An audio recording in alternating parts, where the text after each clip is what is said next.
Here we have a new 2024 Chevy Colorado. This one is a Z71 crew cab. Comes in black on jet black with adrenaline red cloth interior. And for the powertrain, we get that carried over 2.7 liter Turbo Max 4-cylinder. And that's made it to an 8-speed automatic transmission. To the front end here, LED headlamps, LED daytime running lights, and LED fog lights. I just love the sophisticated yet aggressive front end we get here in the Z71 trim. We have the red tow hooks underneath there, or recovery hooks, excuse me. And then right here we have the 18-inch dark Android aluminum wheels. Love those. Running boards here, passive keyless entry, power door locks, windows, mirrors, integrated trailer brake controller, hood release. And then here we have our power driver seat with power lumbar support.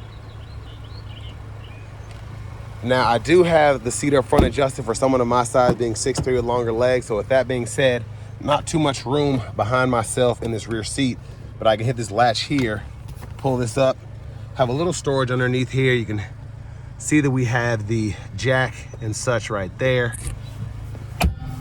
Pretty easy to snap it back into place. And then over here, manual sliding rear window.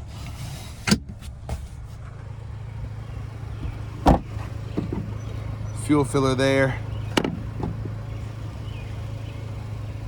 And as we come around to the back end, tail lamps. Big shout out to Chevrolet Buick GMC of Murfreesboro for letting me review this truck today. Spares underneath there, exhaust. We do have the spray on bed liner, and then 120 volt 3-prong plug-in right there.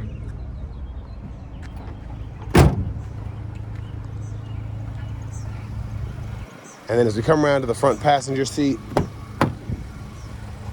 can see that there, manual. I like the trim though, having the red stitching and the black throughout. And then we have the glove compartment here. And then we'll just take a quick look at the window sticker.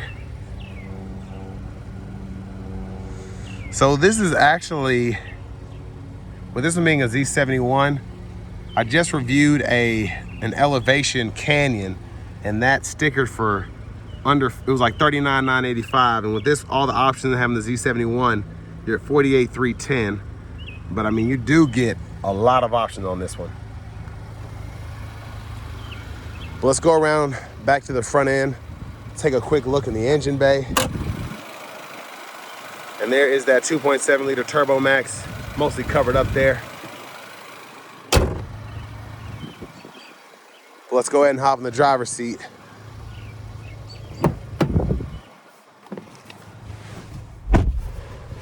So leather wrap steering wheel here.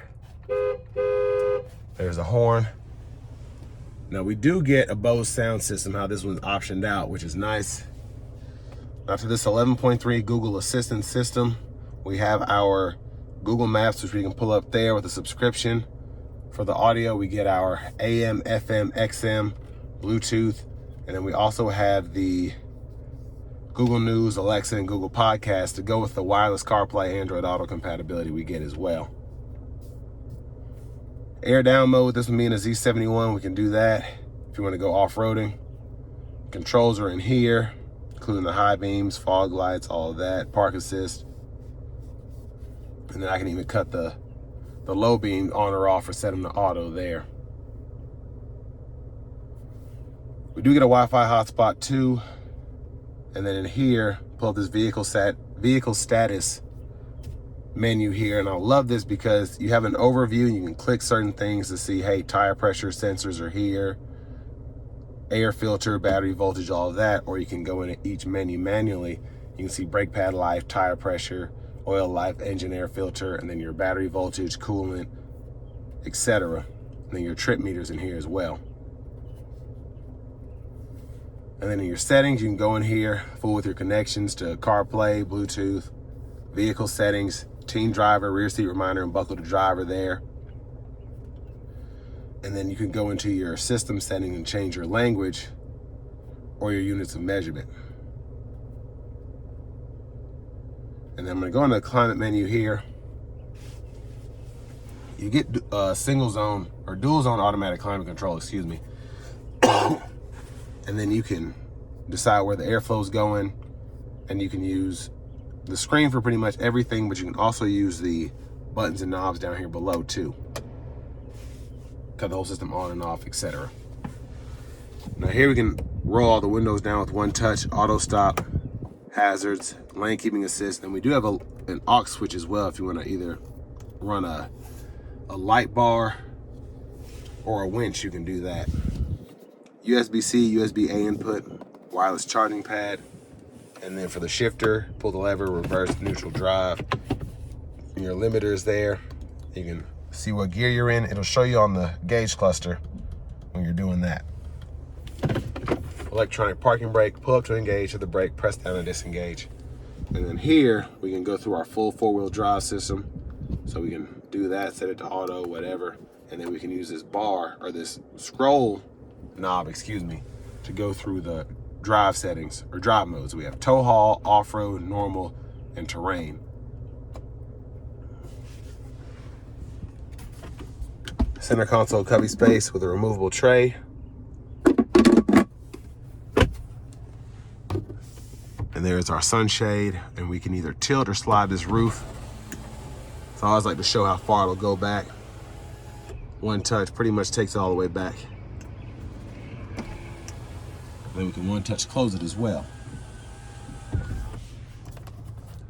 Vanity mirror here. Now back to the steering wheel. Blinkers are behind.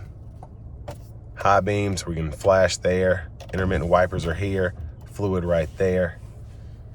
And then we have our cruise control, which we can turn on, cancel, set the speed, and we can adjust our forward collision, gap adjust, or when adaptive cruise is available, we can adjust the gap for that.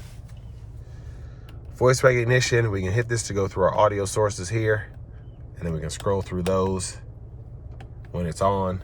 And then Bluetooth controls, hit this button, and we can go through the different gauge cluster menus that we have available.